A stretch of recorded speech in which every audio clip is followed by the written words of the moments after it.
Everything I've got about football, out of football, and the dedication and what I put into the game. Yes. You only get out the game what you put into it, Shelley. And I put everything into it I could, and still do, for the people and for the people that I was playing for and the people that I was manager for. I didn't cheat them out of anything.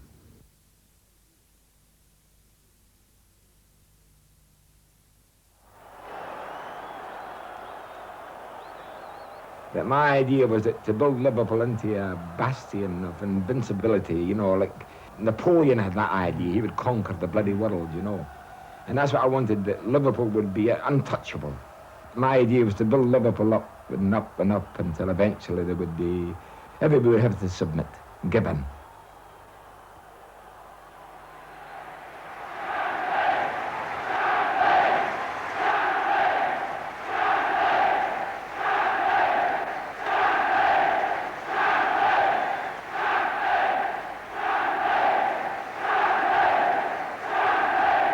Anfield, a monument to a legend. When Bill Shankly vowed to take on the world at football, this was the battlefield he chose. These were the terraces on which he recruited his Red Army. Together they won famous victories in the name of Liverpool. Together they created football heroes. St John. It's Hunt and has scored. It's thankfully getting his leg, and it's Liverpool on the attack, and Thompson has got a good chance here. Oh, he hit the bar. Tommy Smith to Highway. And he's over Hurst's tackle. Man in the middle, and he scored! What a goal! Steve Highway! Toshak, Lawler. Yes! Callaghan now. Cormac going in, the chance now of Borsman, and it's it! For Hughes. Yes!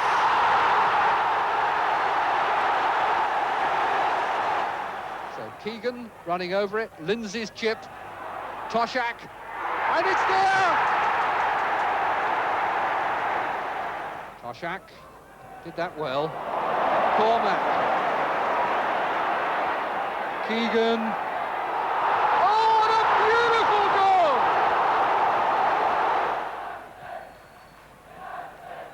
goal! Lloyd's header, and he's got it! Keegan comes in, number one!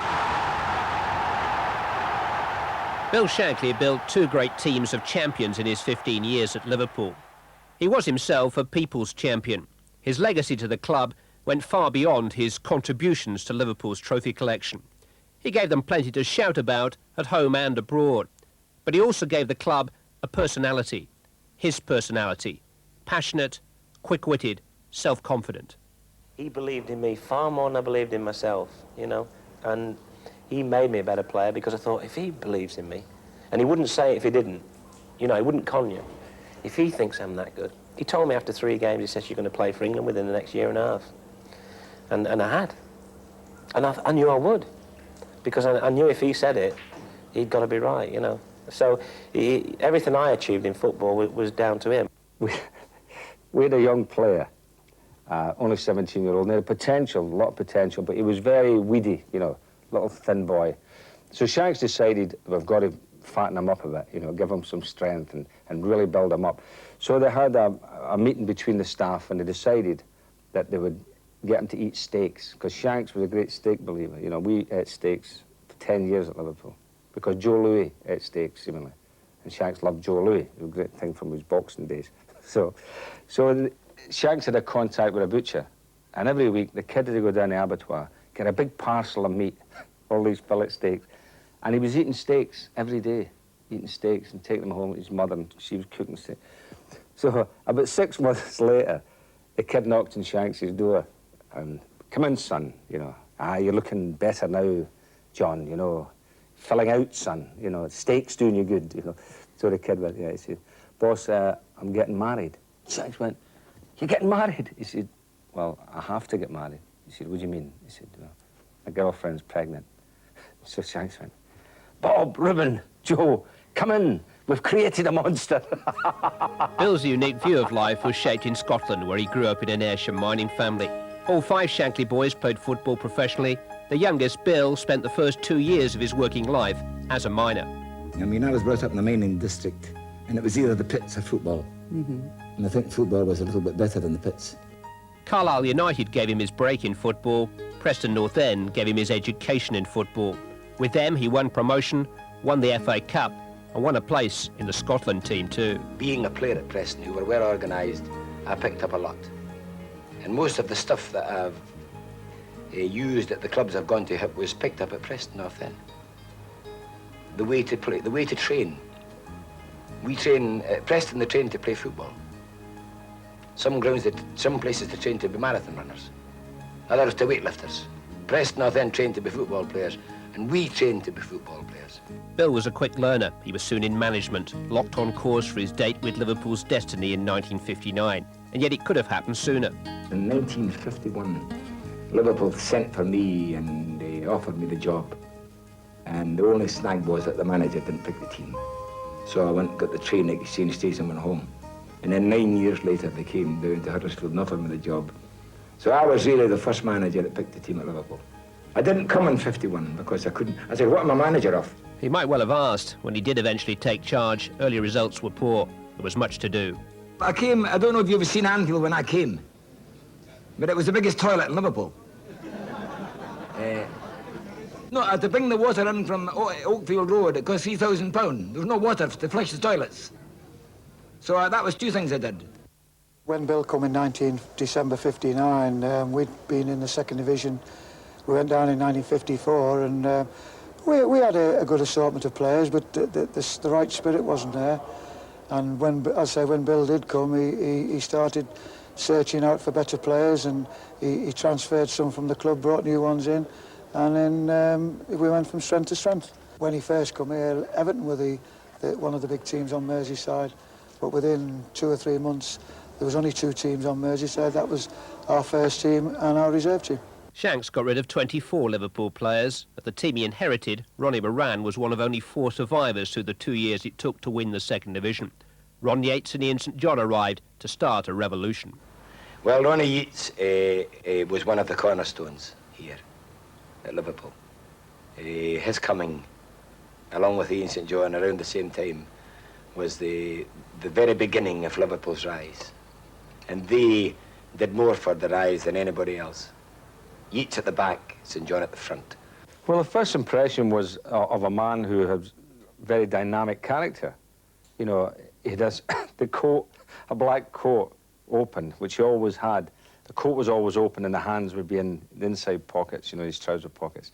And he was restless and all, you know.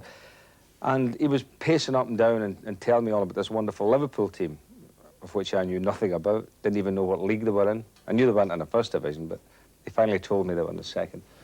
And, you know, he just made you feel important because he was saying, you know, you come with me, son, you know, you come to Liverpool and I'll, you know, be great for you. And he really convinced me to do that. There was always a story about your signing, you know, and I'd be put on the list at Dundee United for transfer because I asked for a £2 rise, actually, and they put me on the list. And of course, I played for the British Army team, and the Colonel, I don't know, our chairman, T.V. Williams here, you know, had a little bit of, he was a friend of his, and he'd phoned him, and of course, Liverpool were looking for a centre-half, and our Colonel had said, well, we've got one playing for us now, a young lad from Dundee United, he's on the list.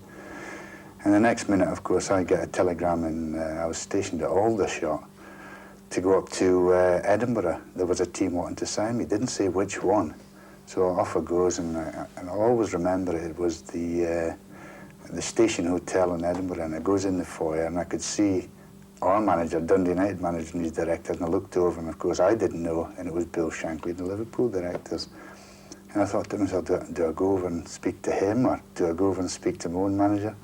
But knowing Shanks now, I didn't have to. He come marching out of the crowd, you know, and he looking up at me, and he said, bloody hell, he said, big lad.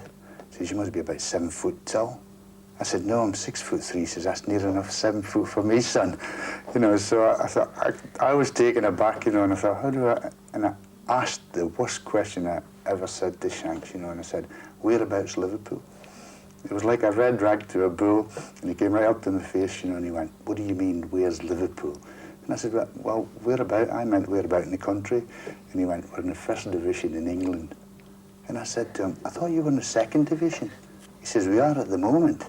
He says, but when we sign you, he says, we'll be in the 1st division next year. Now, how could you fail to sign for anybody? You know, he had so much faith in me, he hadn't seen me kick a ball yet. If only he'd known. Ron Yates was stepping out onto a thrill ride. The Anfield party was only just beginning. 2nd division champions in '62, they would win the league title and the FA Cup inside 3 years. They were the best years of Liverpool's life. The former Ayrshire miner had tapped into a rich seam of local flair and energy. Lawrence Lawler-Byrne, Milne, Yates, Stevenson, Callaghan, Hunt, St John, Strong, Thompson. The Cop was their 12th man. It was a champion formula. The last frontier was crossed at Wembley. E.I. Adio, we will win the cup. The soccer war of the Rosy, Leeds versus Liverpool. The two teams making the traditional Wembley entrance.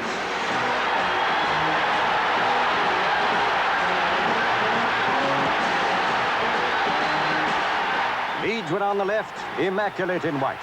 Pipped for the league championship on goal average, the Yorkshire Stars were out to win the greatest of all English sporting trophies, the FA Cup. And so were Liverpool. In control was referee Bill Clements, one of the best in the game. Liverpool kicked off.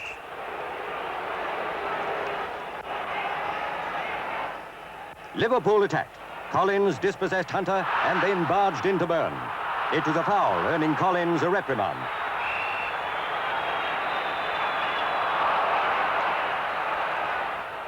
It wasn't known at the time, but Byrne's collarbone was injured. For Liverpool, it was a free kick. And here in slow motion, we see how Leeds got out of danger. When Leeds took up the running, right back, Paul Reaney was prominent. And it could have been dangerous to Liverpool if goalkeeper Lawrence hadn't been on the alert. So they had to play extra time after all. 22 very tired players on a heavy pitch. And now it was all Liverpool. First blood of the match went to Roger Hunt.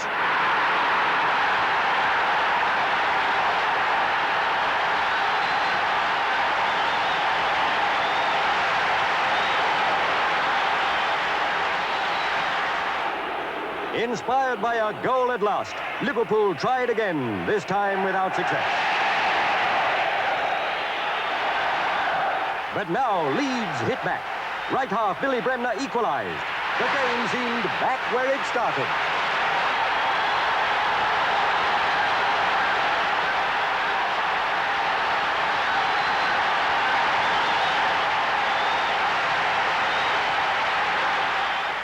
The second period of extra time, and how everybody at Wembley hoped and prayed for a goal. Ian St John had a good try, but not quite good enough.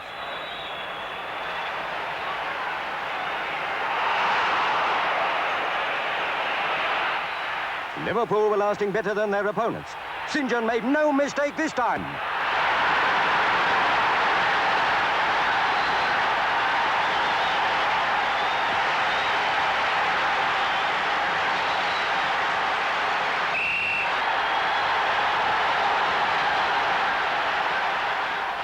So the Marathon Cup final was all over, and Liverpool were the winners.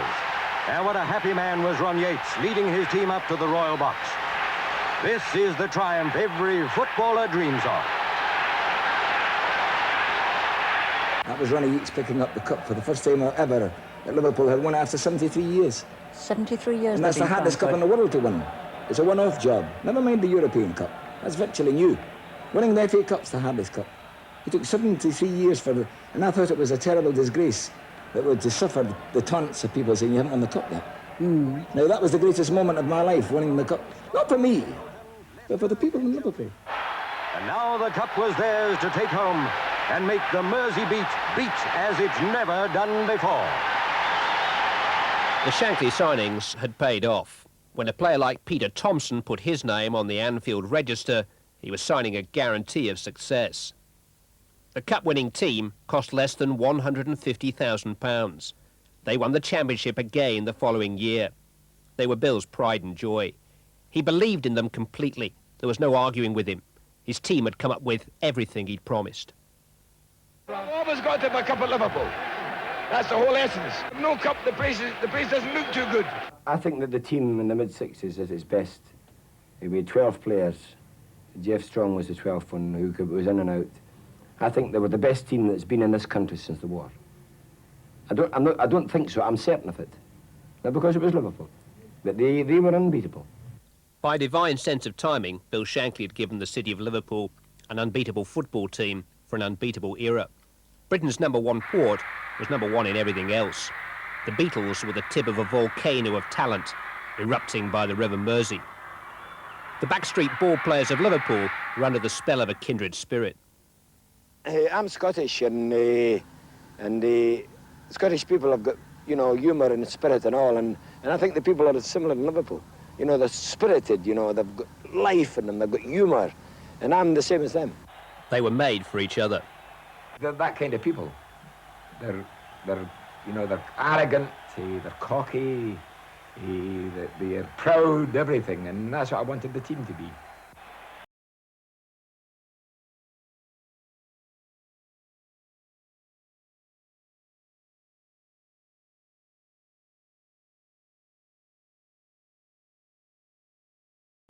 Out there in the terraces, they had people who wanted football, and they would dive to see them playing, and not to cheat them. That's frightening some players. I said, I don't want you to cheat. This is because if you do, I'll put you in front of the crowd. Since I come here to Liverpool, or to Anfield, I've drummed it into our players time and again that they are privileged to play for you.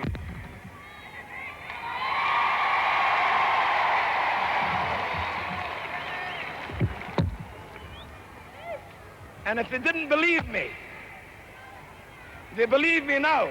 Star players like Ian St John were early converts to the Anfield faith. Supporters, they mean everything to me. When I come out on the field on a Saturday, I'm prepared to die for these people.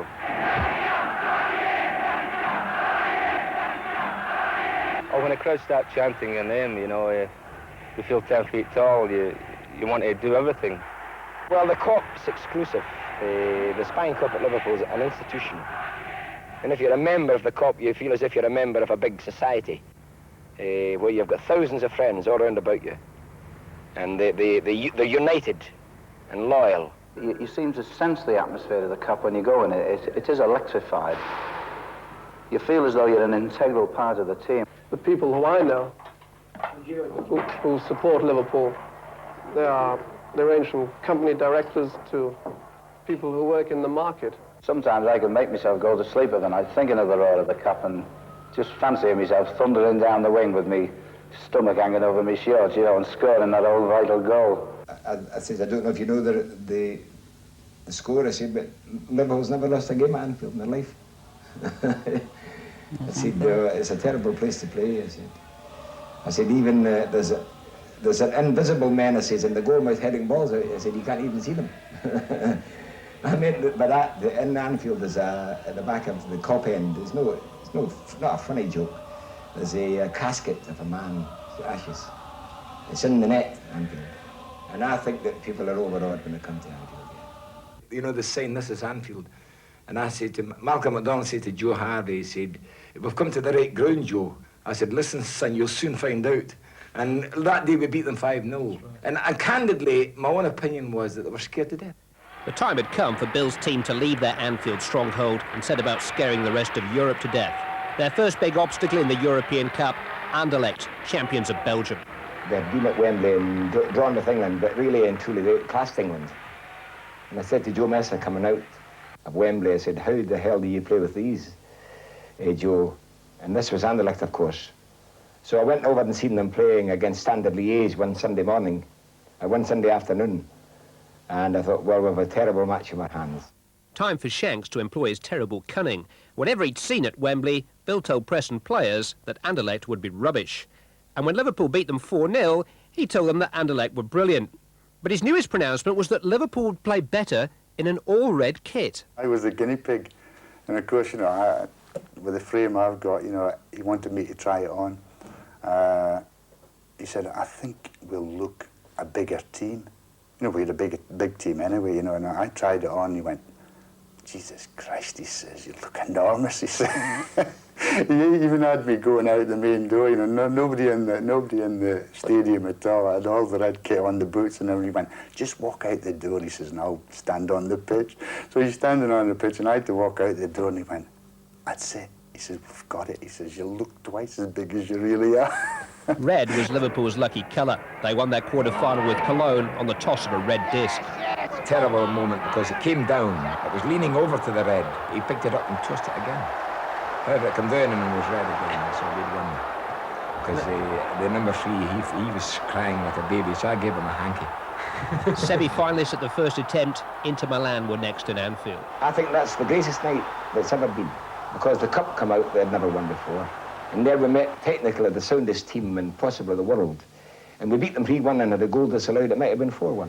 But whatever the score, it might not have been enough. Liverpool were still European novices. Inter were not. The second game, it was a war, you know. I've never seen such hostility. Smoke bombs, they were kind of purple, and they were, it was an awful feeling. And of course, the decisions on the pitch were queer.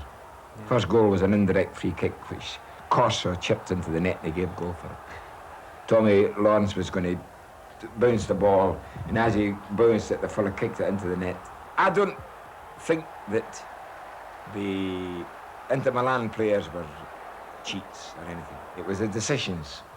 And whilst there's a possibility that even if the decisions had been gone in our favour, Inter Milan might have beat us.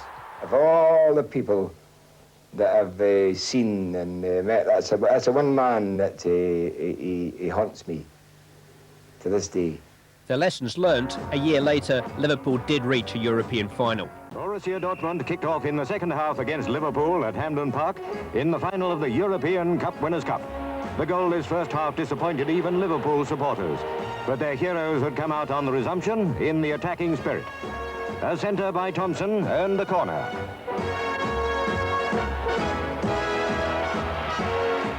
No joy for the Merseysiders this time. Now came a breakaway by the Germans. Their centre-forward, Siegfried Helt, shot, and Lawrence was beaten.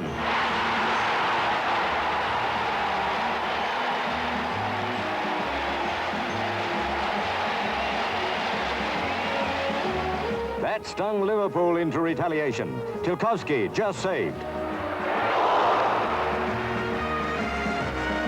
Liverpool scented blood.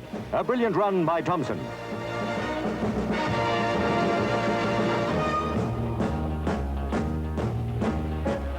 Thompson centred to Roger Hunt. Goal!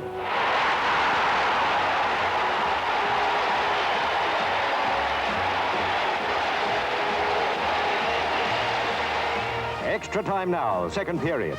The score still 1-1. Liverpool looked good enough to win, but appearances were deceptive. Lawrence ran out to get the ball away, unfortunately not far enough. Libuda lofted the shot, and it was in the net. A freak goal.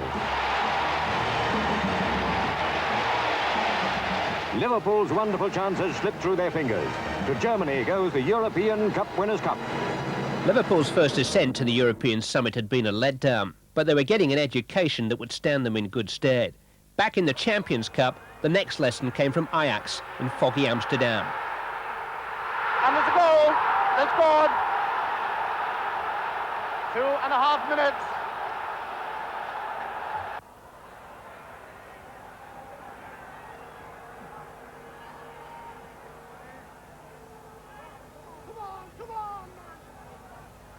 Oh, a good run by Schwartz.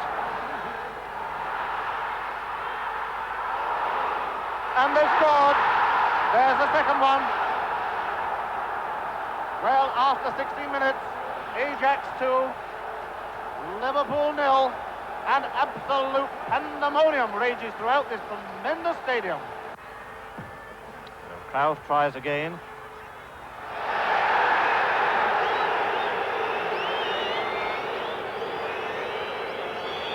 And the referee gives it, what, a foot outside the penalty area? And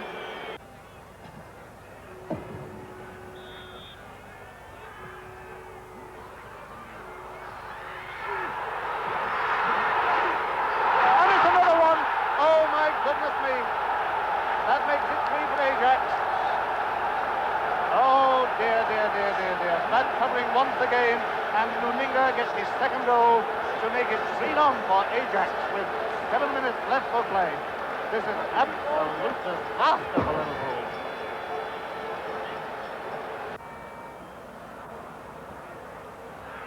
Liebenberg gets it away. Yates covering up.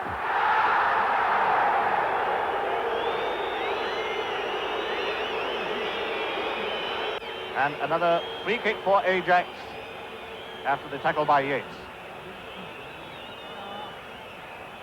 Little Muller, the tiny midfield man, quietly getting through a lot of work, going to take this one.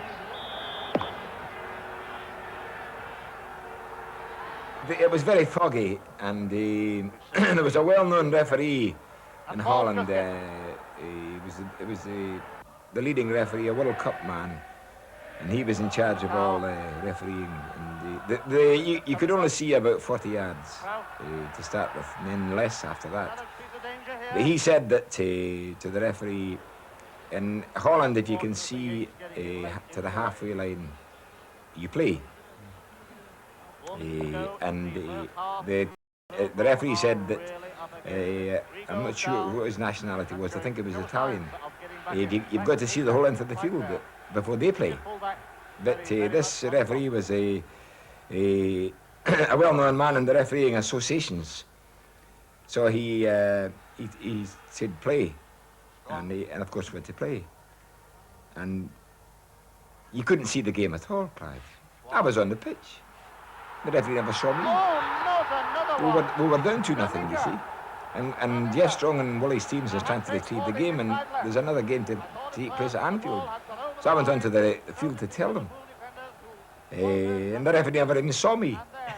And the press were reporting the match in full detail, and I couldn't see the game sitting in the sideline. And this is true, oh yeah. But Ajax were promising to be a great team.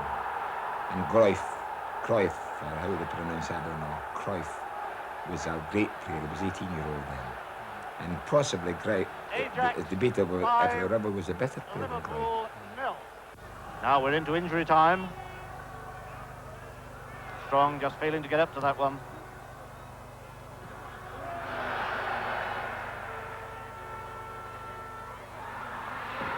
And they scored, have they? I think they've got a goal. I honestly couldn't tell you who it was. Ajax then was unknown. They had a young lad playing for them called Johan Cruyff, who I think Shanks called Cruft. But that game in Ajax, it was played in the fog, and we were beaten 5-1. Absolutely incredible. We never believed anything like that could happen. But Shanks came back, and Shanks had everybody believing. He said, we're going to beat these. He said, with the help of the crowd and everything. He says, we'll beat these, we'll overhaul that, the 5-1 defeat. He says, and we'll go through. And being as a Coppite then, being as a Liverpudlian, you believed that was just going to happen. You didn't think any other thing about it. And it brought the people in the droves to Anfield on the night. Yates thankfully getting his leg, and it's Liverpool on the attack, and Thompson has got a good chance here. Oh, he hit the bar! Stevenson to take the kick, Lawless up there. Oh, a wonderful chance for Jeff Strong, completely on his own, but he headed the ball the wrong way. Oh, a bad one. Tommy Smith gets it out to Thompson.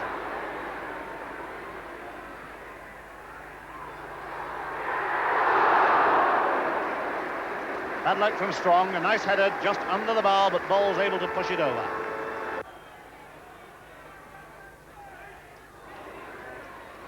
Now Thompson.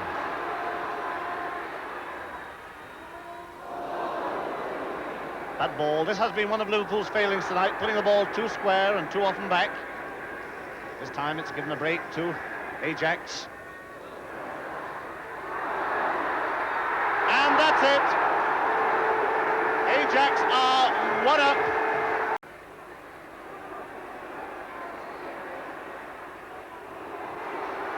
St. John. It's Hunt and has scored. Kaiser, this lanky striding left winger. And it's another one for Ajax. Another complete breakaway. Oh, that's 2-1 for Ajax. They've done it again once more, the centre-forward, Krauf. And Liverpool want a goal a minute if they're to stay in the European Champions Cup because they're 7-2 down on aggregate.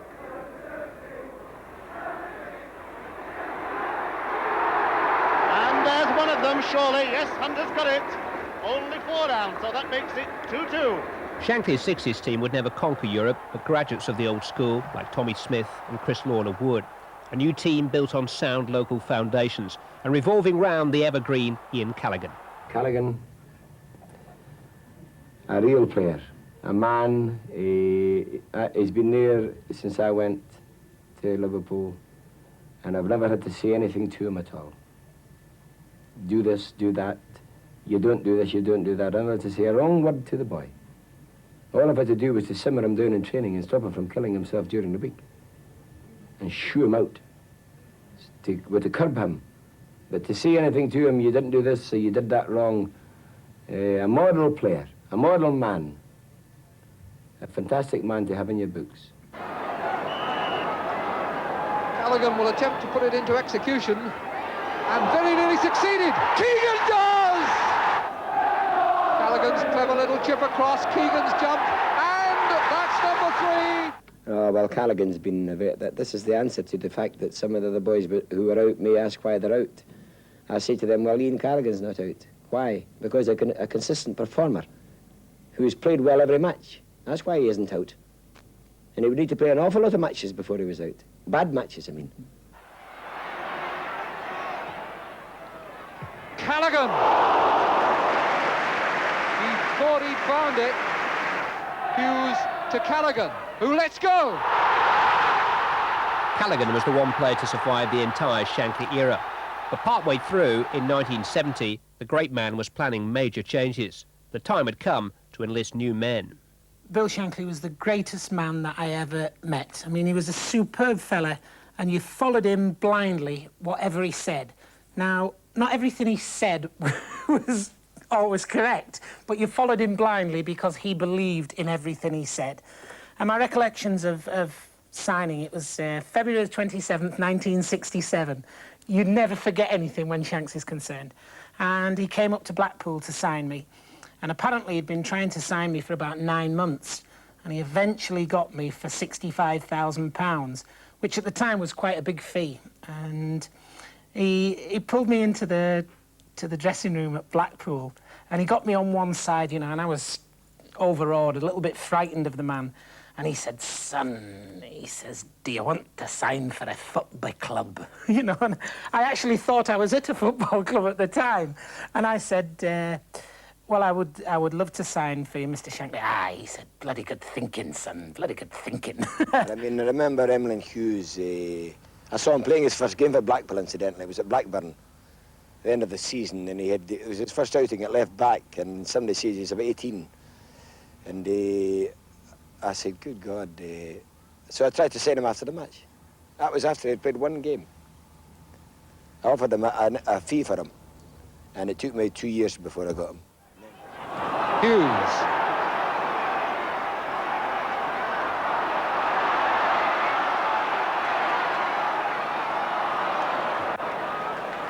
Highway, inevitably Marsh standing off him. Full back for Keegan. Hughes calling for it. Callaghan! The revival plan was taking shape. 1970, enter Ray Clemence. Ray Clemence, who's the best goalkeeper in the world. There isn't any doubt about that. Summerby. Again, one of those well-flighted crosses. What a superb save by Clemence from Lee. The fact that says during the week he'd break your legs if you didn't get up his bloody road. Ray has everything. He's quick, he doesn't want to be beaten. He's just a great goalkeeper. And he nearly broke Alec Lindsay's leg one day with a flying tackle. He could have broke his own leg as well. I said, I'm not taking you out for the sake of Alec Lindsay or anybody else, Ray. I'm taking you out for your own sake. You might break your own legs. But he toned down a bit. But that wasn't bad. I mean, that was good. I'm looking for players that will fight when there's nothing at stake. So that's what we're talking about, natural enthusiasm. He's a naturally strong boy, and he got no flesh on him at all, no fat. And he was keen, and he's left-footed, of course, but not left-handed. Only when he was playing, it was like the Incredible Hulk. You know, Shanks, when he was playing, he was a killer, but off the field, he's a very, very likeable fella. Bell, and they caught those back four square this time. Lee. Good save again by Clements. What a goalkeeper this man is. At £18,000, maybe the greatest Shankly signing of all. Next, Bill broke the club record when he invested over £100,000 in a tower of a forward called Toshak. It was to be the start of a beautiful relationship. Keegan letting a run on for Toshak. It's in, and it's allowed. To Highway. That's a good ball for Keegan's head. And Toshak! What a beauty! The supply line for the new firing squad was to be provided by the most qualified of wingers, university graduate Steve Highway. Yeats now to Highway, and the buzz begins again. Highway using his stride. Lovely little chip that's in. Hughes surging forward to look for Highway, nodded in nicely there towards Toshak. Highway again, challenged by Simpson. Fair acceleration, Highway's got to the far side! Oh, and how did that one go in? Highway doesn't know it's there, but he's found it now. Yes!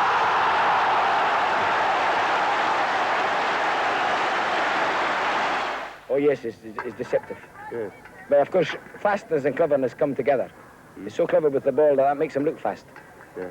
What about, he seems to me a very strong player. He takes knocks. Once or twice he was brought down, and he seems to show no effect of being kicked at all, you know, from behind. He just gets on with the game. Is he particularly tough? Well, he's got Celtic blood in his veins, put it that way. Bill Shankly, mentor, motivator, had proved himself manager, marketeer. He'd built a brand new team, a team fit for Wembley. Graham right back to hook it away for the Arsenal. Hughes to pounce on it. Evans. And Hall, there he is in his midfield position straight away. And still Hall going on. Toshak. Really worrying moments these for the Arsenal. Hall almost getting a chance to turn it in, and it's not away yet. Graham taking far too long to get it away. Heart-searching moments there for the Arsenal. And now they are away with Kennedy. A good pass by Charlie George. And Kennedy's shot going across that Liverpool goal. Lindsay. And now Highway.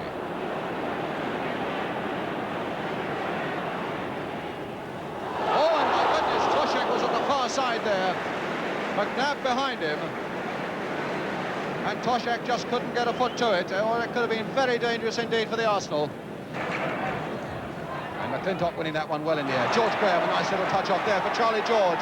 And he let that one go! He really does strike those balls beautifully. And there's Callaghan playing it off for Lindsay, left-footed. Oh, fine save! Now can Lawler turn it back? Good work by Wilson. But it's Radford to take it, to summon up an effort for a long one. George Graham will try and flick it on. My goodness, he almost got it there and flicked away finally, with the skipper doing a skipper's job, the number 4, Tommy Smith. And now the corner. Almost there again by Graham, and Liverpool in terrible trouble until Larry Lloyd finally gets it away from Graham's header. And now Thompson to Hughes, pounding away. Highway over on the far side, covered by McClintock. Highway versus McClintock, and Highway turning it back, and Wilson there, off the foot of Bob McNabb. Lloyd winning it again. Hughes to Thompson, and away on the left is Highway. Still Highway, dangerous indeed! Oh, goal! Oh, that's the goal! Steve Highway for Liverpool! So Steve Highway, unknown at the start of this season, has put Liverpool ahead in the cup final. A deep and a curling one, and Clements lost it for a moment and got it bravely at the second goal.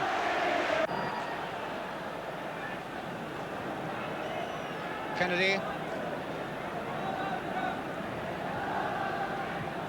George and Kennedy again. Bradford. Back over his head. Kelly is right in there, playing much more as a striker in this extra time. And it's there! George Graham! It's George Graham who got the touch and makes it 1-1.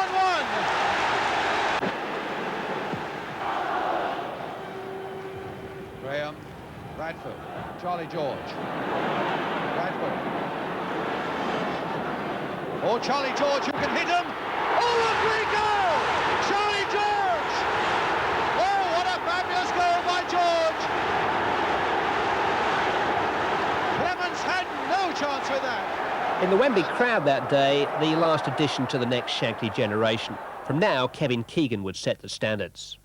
So 20 minutes of this game gone without a goal, but a bit more life and promise in it lately as Keegan comes in, number 1.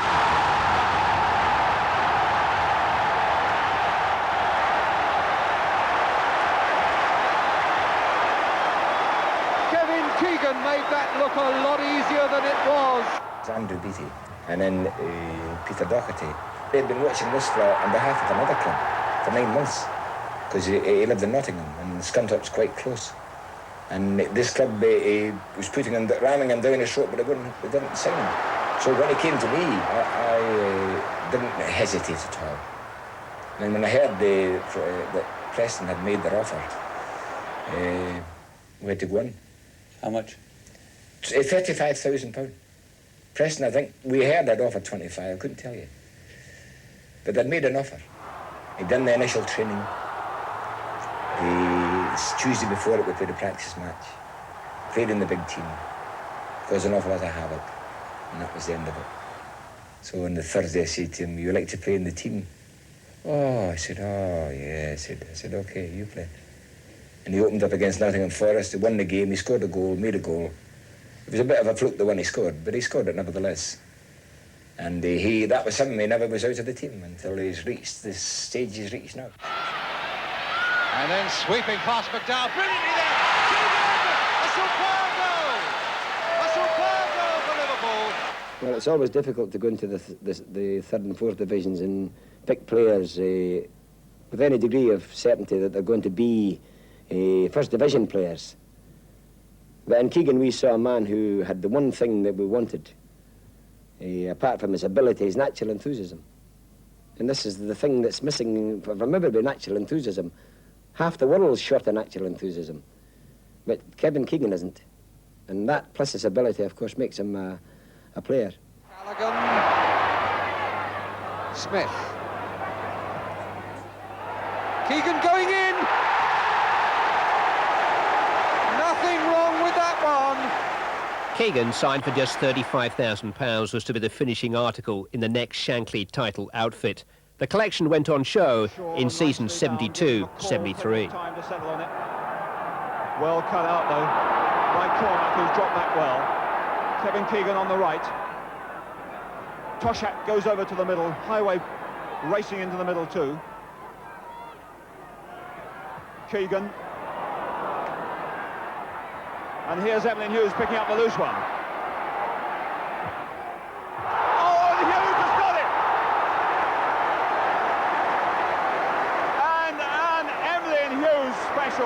Which Parks looked as if he had covered. The rebound off the post, and Liverpool go into the lead. Highway under pressure. He's got Hughes just square of him. Chooses Lloyd here. Lawler, the right back, is free. Kevin Keegan asking for one over the far side. This is Cormac though. Up against Kingdom first, past him easily.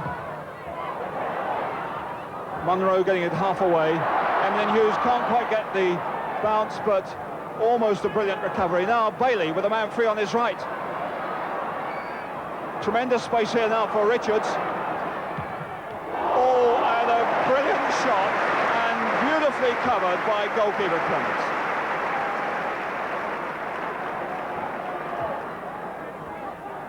Well, it's really wide open up front. Kevin Keegan chasing this one, or doing so well. Great balance. Highway. Cormac! He's done it! Peter Cormac. His home debut. His first goal for the club. Free kick to Liverpool, Steve Highway. Kevin Keegan on the near post, Toshek behind him. Keegan. Oh, beautifully taken.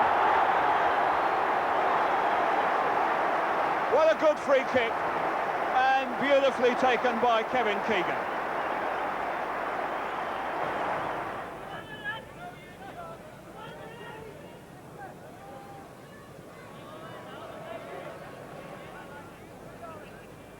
Smith. Back header by Bursma. Keegan. Lindsay. Plenty of men forward for Liverpool. 5 of them in the box. Hughes now coming out to take some space for himself. Crowd getting impatient, but everybody's marked tight. Liverpool may play square to try and pull somebody out. Callaghan's found a space, and it's a great shot! Smith to Lawler. Bursma.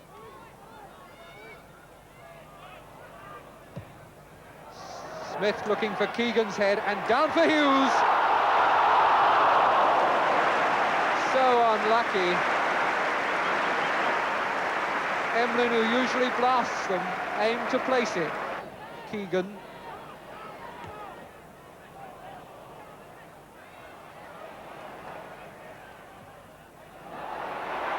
Hughes was there, but he couldn't really control it. Lawler.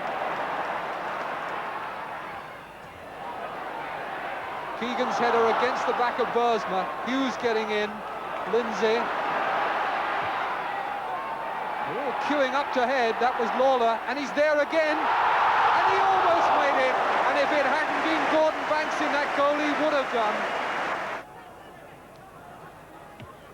Greenoff running in from the edge of the box. Come to Hurst.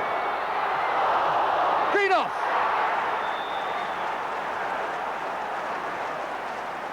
Liverpool all in a tangle, but the goal stands. Pejic. Lawler's header, intercepted by Skeels. Hughes for Bursma. He's over Smith's tackle and gets the ball out to Highway. 2 men waiting for this cross. Cormac! How did Bursma put it over?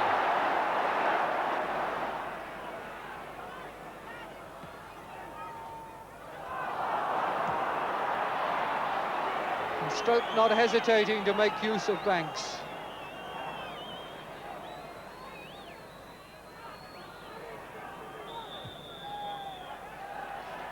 That may well have been outside the box. Banks has been using the full extent of his area, and that time he overdid it.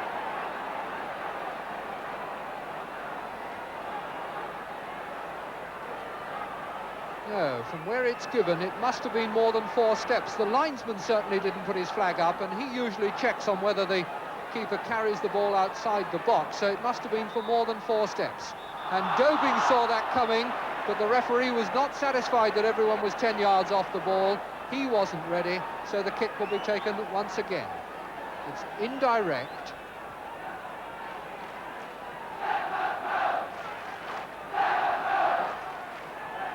For Hughes. Yes!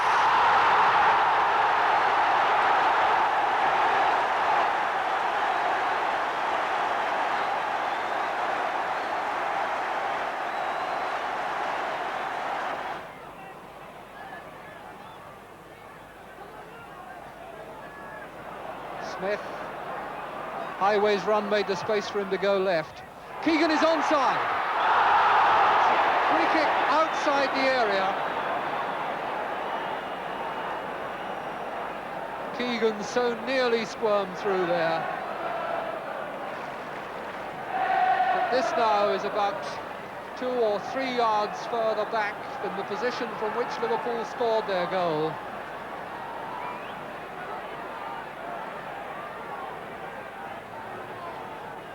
The same men here, and it's for Smith this time, and it was nearly deflected. Bosma, and he's missed again. Hurst holding the ball while support comes forward. Greenoff, Marsh, and now Highway is clipped. Nobody in the middle, he's got to keep going, and that was Robertson to the rescue. But the whistle had gone for a foul beforehand. Free kick to Liverpool. This must be the last chance. 40 seconds of injury time already played. Hughes to Callaghan, who lets go.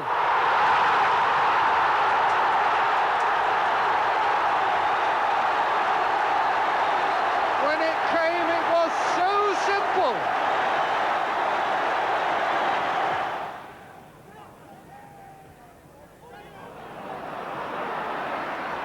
Misdirected headers from both sides, and here's Keegan as Webb misses his kick, gives it to Toshak, and Toshak puts it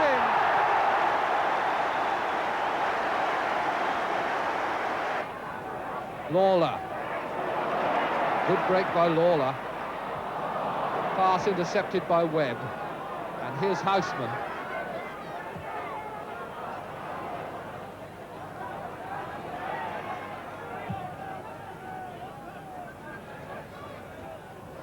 Keegan lucky to get that rebound off Webb. Toshak. Keegan! Well, that repays the compliment.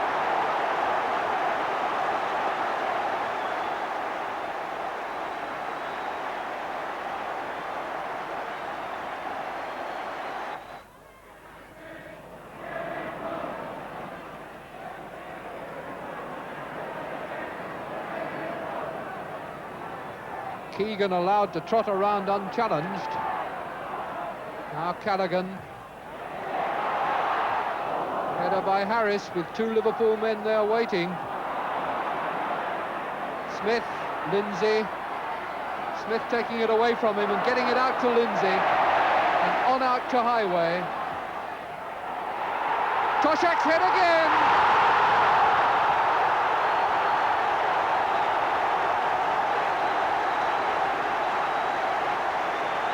Beginning to play with them now.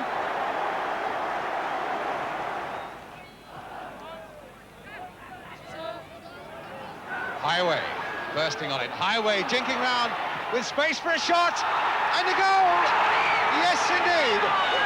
And Highway the scorer. And now it's Lawler. Keegan letting it run, but Cormac didn't read it. But he might still be in there with a chance, and it goes off Knowles in the end, giving Liverpool the corner with just under 5 minutes to go to half-time.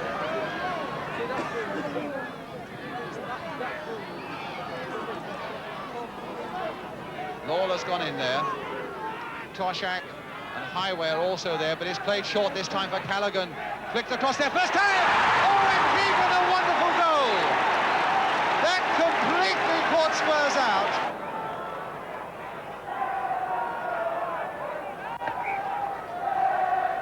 Callaghan. Keegan coming round, and Toshak's head. Goalkeeper didn't know which one to watch. Lloyd. Toshak did that well. Cormac. Keegan. Oh, what a beautiful goal! What a goal!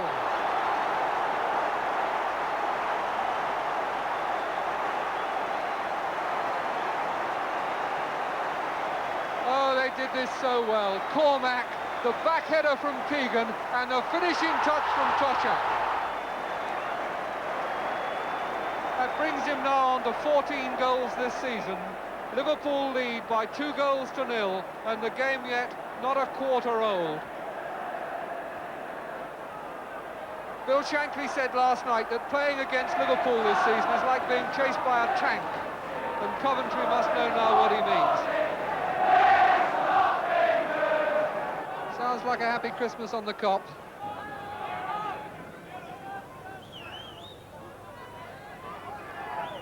Keegan. Callaghan to Thompson. Back again. Tremendous shot, and the goalkeeper only got it at the second attempt. Callaghan from 35 yards. Lawler out to Highway. Catlin had committed himself in the previous tackle, so now it's up to Bobby Parker. Highway still going on. Now Cormac.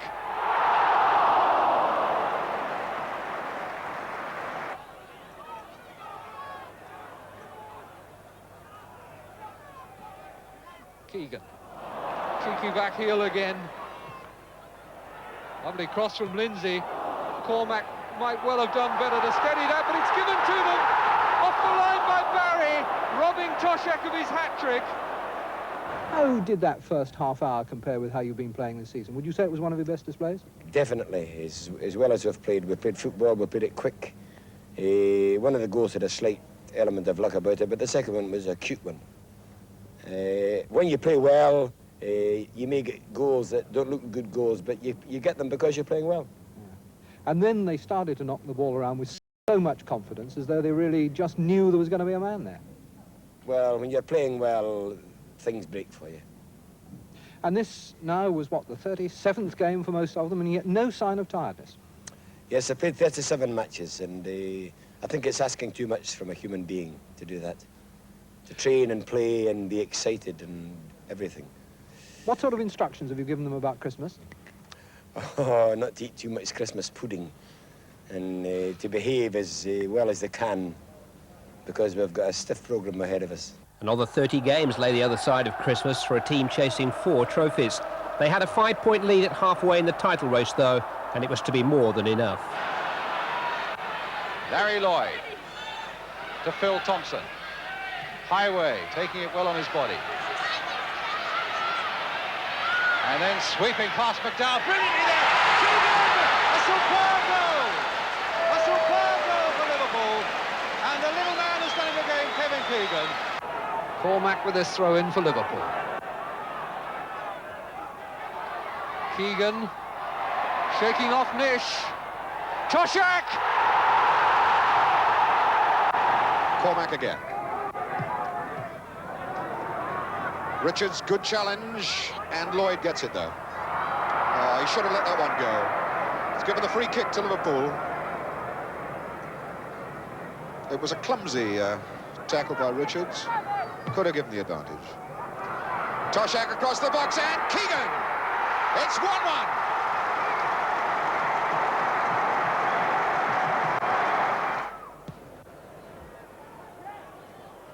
Good header by Keegan. Hall. Horsma. Oh, he did that well. Liverpool stayed the pace and staged a party at their final home game against Leicester. The Copites were hanging up their decorations in anticipation of the point needed for Shankly's 3rd league championship. Bouncing header by Keegan was good. Highway's cross. Dangerous. Thompson to Keegan. Great save by Shilton. Put out for a corner by Whitmer. That was absolutely point blank by Kevin Keegan, and Shilton showed his England class then. Highway. Keegan's header. It was Weller who got to it.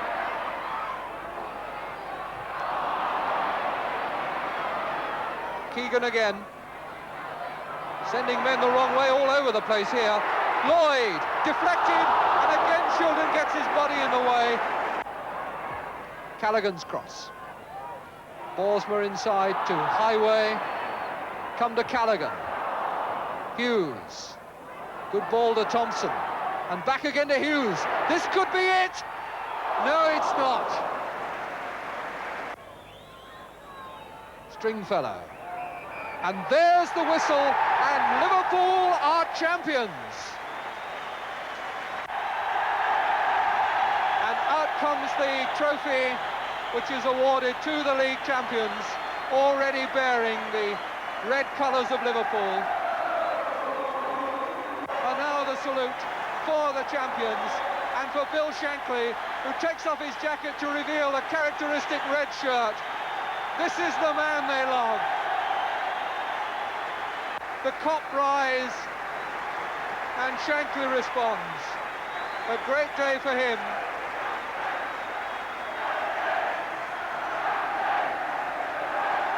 And a great, great day for them. And here go the champions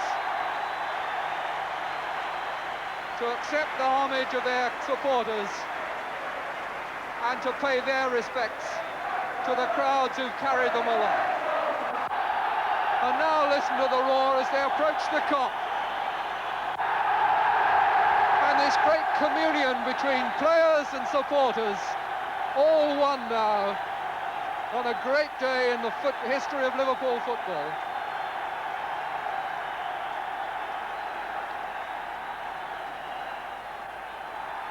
That's where the heart of Liverpool football beats.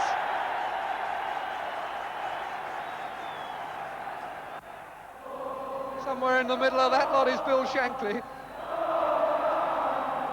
There he is, waving to the crowd.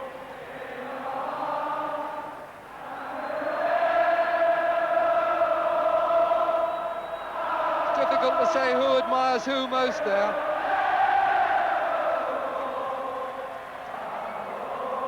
What a moment for him. He's been through it before, but it'll still excite him just as much as it did the first time. Last Saturday was the greatest of all of them.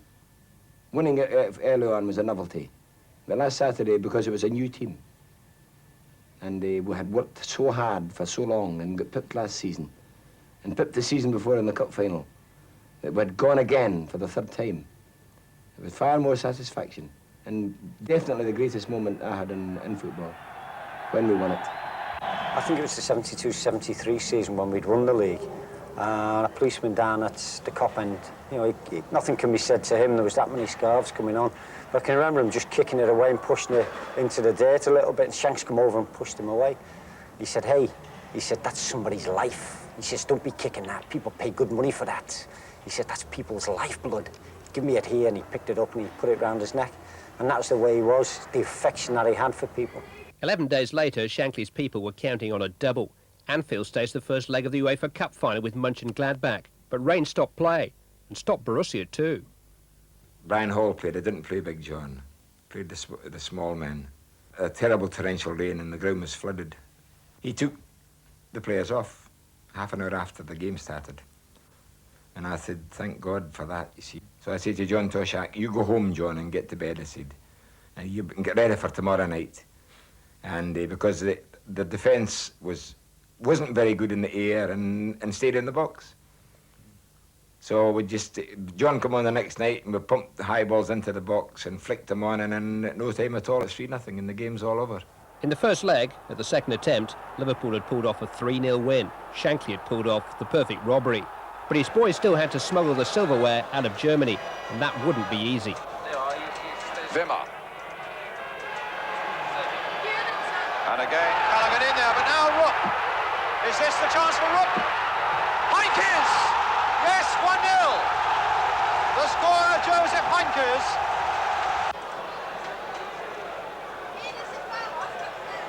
Kulik to Vogt. Played again towards Rupp. Now, can he get past Lloyd? Well, he's got past Lloyd and Smith. Heinkes. Oh, another goal! Heinkes! A beautiful curling goal! And Liverpool are in trouble. Just before it started, a thunderstorm came down and wet it. And it was going like lightning. We're down 2-0 in no time. And I thought, Chris, we're going to get beat 10-0. Yeah, that Wimmer and Danner and Netzer and this little centre forward were ripping us apart. But they're in themselves out. And just before half-time, you could see the steam had gone out of them. And whilst we were tired, because we'd played more games than them, they were more tired. And at the end of the day, I said at half-time, I said, we might even get a draw in this match. And the score finished 2-0, which we'd won in the total aggregate because of 3-2. And I would say that the UEFA Cup, it could be as difficult to win as the European Cup, because the teams that are in it are the teams that are promising to be great teams, It was great because we'd beaten a team which had 5 players in it that I thought were great players, very good players. And when we come back home in the plane, we arrived about 1 o'clock in the morning, and the airport was full of people. That was the greatest thing of all. You know, that was something really worthwhile. I mean, that was worth all the hard work and worry that had been gone into it. To see these people in the Speak Aerodrome at 1 or 2 o'clock in the morning, thousands of them. Yeah, it was really brilliant. Yeah. Back home, it was business as usual. And as usual, the team to beat were Leeds United, the creation of Bill's great rival, Don Revie. Well, I think the matches with Leeds United really were the highlights. They were always difficult, intense, and you know, always amazingly clean. Callahan.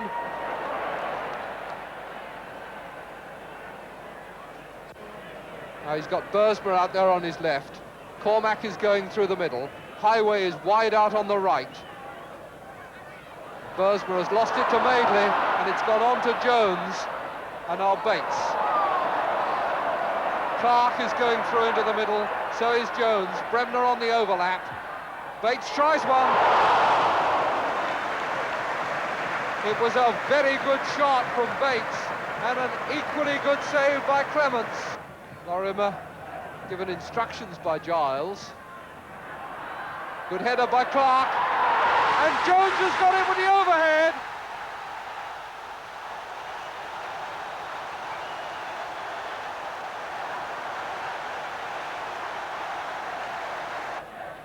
Bursma with the corner, thinking twice about it. Lloyd's header, and he's got it!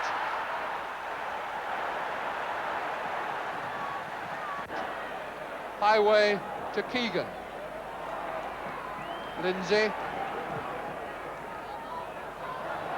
Chase for Charlton. And he slipped as Bursma comes in. And Bursma must keep going. He could score here. He's got it! Hughes. Flicked on by Keegan. Hughes again. And Liverpool beginning to exert some pressure. Callaghan. Nodded in by Toshak. Lawler is there. Gray will clear for Leeds.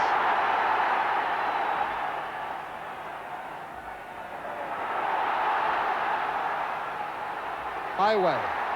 Clark back and giving it to Highway, who keeps it in. Keegan!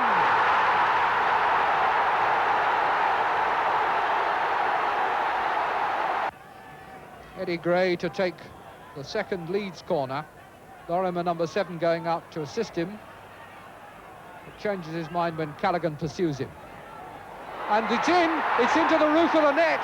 Clements came for the punch, and it looks as though it's Mick Jones who is receiving the congratulations from his teammates. But whether he actually touched it or not, I really couldn't say. Bates on to Gray.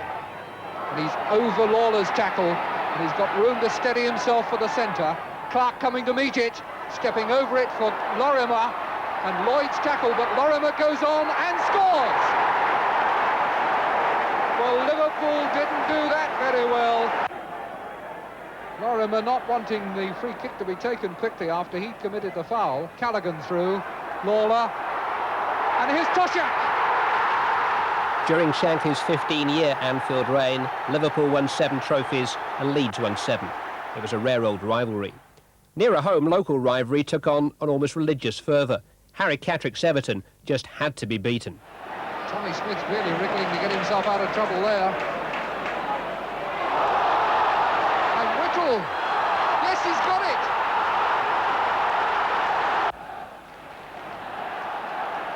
Morrissey. And a good return pass, he's onside. Royal unmarked at the back, here he comes! Good goal!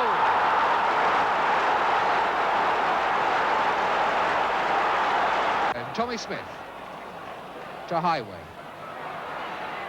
And he's over Hurst's tackle. Man in the middle, and he scored! What a goal!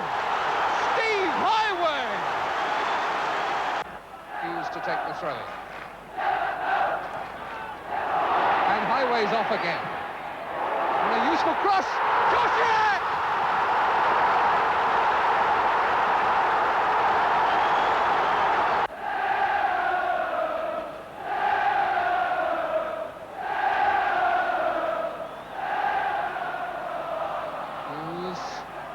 Highway in the thick of that.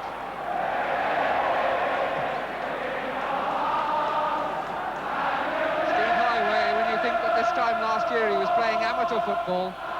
This is Lindsay. And here's Lawler coming round. Goal! Victory over Everton, the greatest bounty of all. But amidst the commotion of the great Anfield occasions, Bill was preparing a lasting present for Liverpool fans. Bob Paisley, his wily apprentice, had learnt his trade well. A whole dynasty, a house of Shankly, was waiting in line. Like Paisley, Joe Fagan was acquiring Shankly wisdom. I'll tell you who makes players. Do you not know? The mothers and fathers. Not coaches. It's not coaches that make players. It's the mothers and fathers. I try and explain to people now that all the time Shanks was in, he never practiced a corner, free kick, anything. He just didn't practice anything. He played five-a-side, got fit and played five-a-side.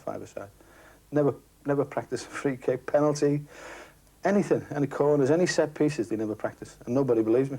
And yet there was a careful method in each moment of Shankly madness. Everything had its purpose. My fourth game for Liverpool, or fifth game, was against West Ham United at Anfield. I'd scored in my debut after 30 minutes, bobbled one in off my shin. I'd got another couple of goals, and suddenly people were talking about me, you know, and I think he felt that maybe I was feeling a bit of pressure of that. And we're playing West Ham, and it's Bobby Moore, it's Jeff Hurst, it's Martin Peters, it's the World Cup winning team, you know, tremendous respect. And he used to wait at the door, or just down the passage, and he always watched the other team come in, always. It was a ritual. And he'd say, hello, boys, how are you, and all that, you know, but he was watching every move, looking for the ones who were limping, you know, and he came into me, and he sat down, he said, hey, son, he said, I've just seen that Bobby Moore. What a wreck. He said, he's got big bags under his eyes, he's limping, he's got dandruff, and he's been out to a nightclub again, son. Because just before that, they had this incident at the Blackpool at the nightclub, you know, the whole West Ham team. And suddenly, you know, from maybe feeling a bit of pressure, I was playing against this old geezer who's got dandruff, who'd been out all night and was limping. And of course, went out and played, and we beat them 4-1. They played fantastic. Bobby Moore was brilliant. And I happened to get a goal against him, but I mean, he probably that day was one of the best performances I've ever seen of anyone I played against. So he came in, he said to me, hey, son, he said, he's some player, that Bobby Moore, isn't he? He said, you'll never play against anyone better than him. He's probably the greatest motivator ever there was. My own personal one, I was about 18, I'd only just come into the team. Played about 6 games, and Shanks left me out here for a game against Arsenal. And the lads ended up getting beat 2-0. I think Alan Bora and John Radford scored the goals, beaten here at Anfield. So Monday morning I come and running around and said, have you been to see Shanks? And I said, oh, no, frightened. He says, go and see him. He said, he'll think more of you if you go and see the man. So I went off, knocked on his door, and he come in, son. You know, I was terrified. I sit down. He says, what do you want? And I said, well, boss, I'd like to ask why I wasn't playing Saturday. He said, Jesus Christ, son. He said, you're asking me why you weren't playing. He said, you should be in here on your bended knees thanking me for not playing you. He said, that team out there, I said, are rubbish, they're useless. He said, they're finished. He said, you have got a great chance in life. He said, you're going to be some player. You're going to play for Liverpool regular, captain the club, captain your country. He said, you son are going to go a long way in the game. He said, you should be thanking me, nothing else. That is all I said. And I thought, oh, God, I walked down to that room, and I felt 10 foot tall. The only problem was I didn't play the following week. In his prime, at his peak, with football hanging on his every word, Bill Shankly was preparing his final word. The 1974 Cup final was his farewell performance. Keegan up ahead of him, and there's Howard's header. Howard again. And now Keegan. Good piece of reaction play there by Highway. And he's got past Howard this time. Here comes the cross. And Toshak is going in there. McCall didn't know where it was. Here's Lindsay, though, for Liverpool. Keegan in a little bit of space. Still with Keegan, a little flick there for Hall. Now Hall can get this over, right across the face of that Newcastle goal. Smith for Newcastle stopped there with a good challenge by Alec Lindsay. Now this could be a devastating break for Liverpool. Lindsay going on, Keegan trying a dummy. Lindsay again! Oh, what a goal! Alec Lindsay! No, it's disallowed. Disallowed. It will not stand. Linesman on the far side is flagging. Lindsay must have been offside. It stays 0-0. Liverpool get a throw. And Newcastle at the moment looking just a little disorganised. Here's Hall. And now a chance for Keegan. And that's it! Kevin Keegan has scored for Liverpool. That one stands and Clements is happy. McCall just got his hand to it, but he couldn't stop it. And that is the breakthrough. Kevin Keegan, top scorer. Now just a quarter of an hour to go. Liverpool 1, the scorer Kevin Keegan. Newcastle 0. A backheader there by Toshak now for Highway. Number 2, Steve Highway. That's the one, I think. Shankly being hugged by the others on the bench. Highway being mobbed. McCall has to pick it out of the net for the second time. And there's Toshak lurking away on the right. It looks pretty safe for Liverpool now. Confidence is really oozing out of them now. Spraying it around. Nice, simple passes, but always accurate. So comforting to know you got a couple of goals in the bank with just a couple of minutes left. Kevin Keegan trying his tricks, and there's the floating cross again. Tommy Smith almost arrogantly putting it there for Brian Hall. Back again for Tommy Smith. Turned inside for Highway. Playing it again for Smith. What a good move. Oh, and yes, it's there by Keegan. His second goal. And what a move that led to it. So Liverpool, who narrowly failed in the League Championship, win the FA Cup. Kevin Keegan, 2 of the goals. The other one from Steve Highway. A great day for Merseyside. And what a smile. The smile, the clenched fist of victory. He looks so pleased. Emlyn Hughes in Liverpool. I feel prouder than I've ever done before.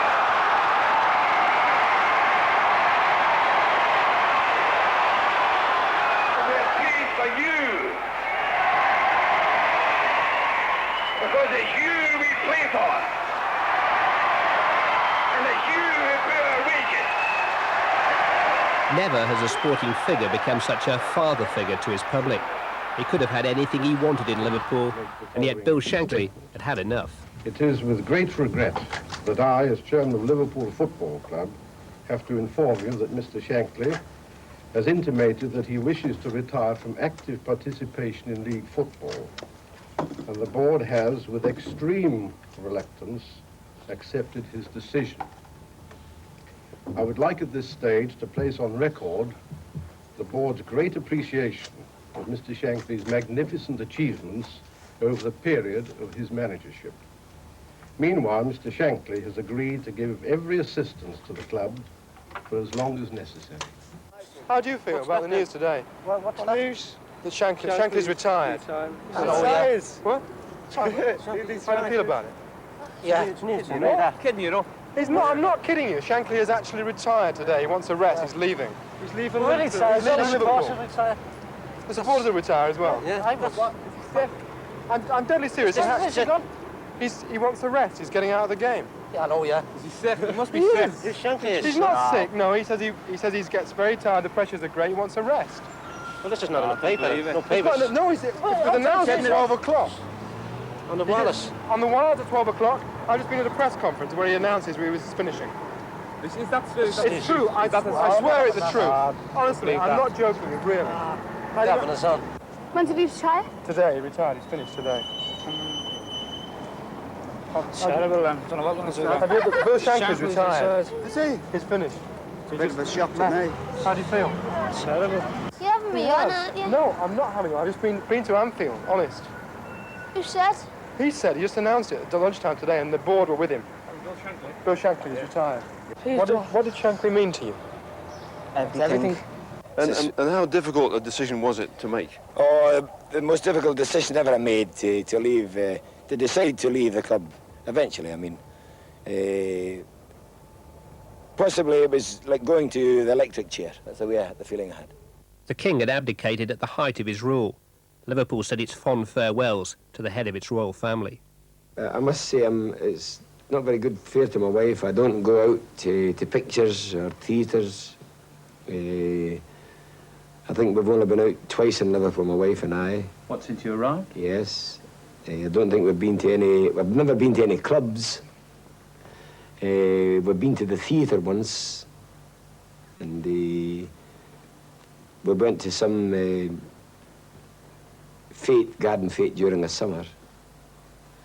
Some husbands wouldn't think they could get away with taking the wives out twice in such a long time, Bill. How do you Twice do it? in 14 years. Yeah, I think it must be a record. But my wife realises that. She's a sensible woman. And she knows that Liverpool's a city that's, we'll say, football crazy. Well, everything I've got about football, I owe to football. And the dedication and what I put into the game. Yes. You only get out the game what you put into it, Shelley. Mm-hmm. And I put everything into it I could, and still do, for the people and for the people that I was playing for and the people that I was manager for. I didn't cheat them out of anything. So I put all my heart and soul to the extent that my family suffered. Do you regret that at all? Oh, yeah, I regret it very much, yeah. Somebody said the football's a matter of life and death to you. I said, listen, it's more important than that. If there wasn't football at Liverpool, he would go to Everton. Wasn't at Everton, he'd go to Manchester. Wasn't at Manchester, he'd go to Newcastle. There was nothing on at all, he'd go to the park and watch two kids kick a ball around. If there was no games on, he'd organise one. It was one of them fellas. National acclaim followed Bill Shankly, OBE, into his new life. There were countless invitations to keep him from retirement, but the very idea of him turning his back on the game he loved and still played was unthinkable. Tired, jealous when you get in the coffin. And you put the lid down, your name's on the top. I hope it's a long time before they start thinking about that. It's the stupidest word I've ever heard in all my life. There you are. Nobody can retire. I mean, what's happened in Russia? Chow's died. 78. The man who took his place is 71. And the Chinese only start when they're 70. And the people, when they get a certain age here, oh, they should retire. What a word. Eh? Oh. Stricken from the record, retirement. Object it. Haven't retired, no. Retired from Anfield, yeah. From football and from life, no. On the 29th of September 1982, he finally retired from life. They think I was the best manager in the game and I should have won more. Yeah. Well, why didn't you do go anything. on? I didn't do anything in devious ways. I mean, I would fight you and I would break my wife's leg if I played against her, but I wouldn't cheat her. Fear was a word he didn't know. Respect, yes, but not fear. Didn't exist in his vocabulary. If you can't make decisions at this game, you can't make decisions in life, you're a bloody menace. You're better to go and be an MP then. If I could sum him up, I would call him Mr. Liverpool and leave it at that, because, you know, I don't think you can change the name of the club at this stage in the game to Shankly United. Oh, yes. I dreamt of everything that was great.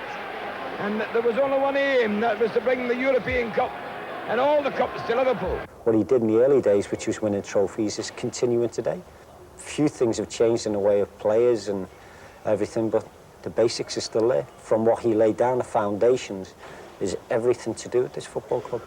We're professionals, and we're simplicity. I won't come onto the television and speak or write about anything and say words this length that only half the people listening understand.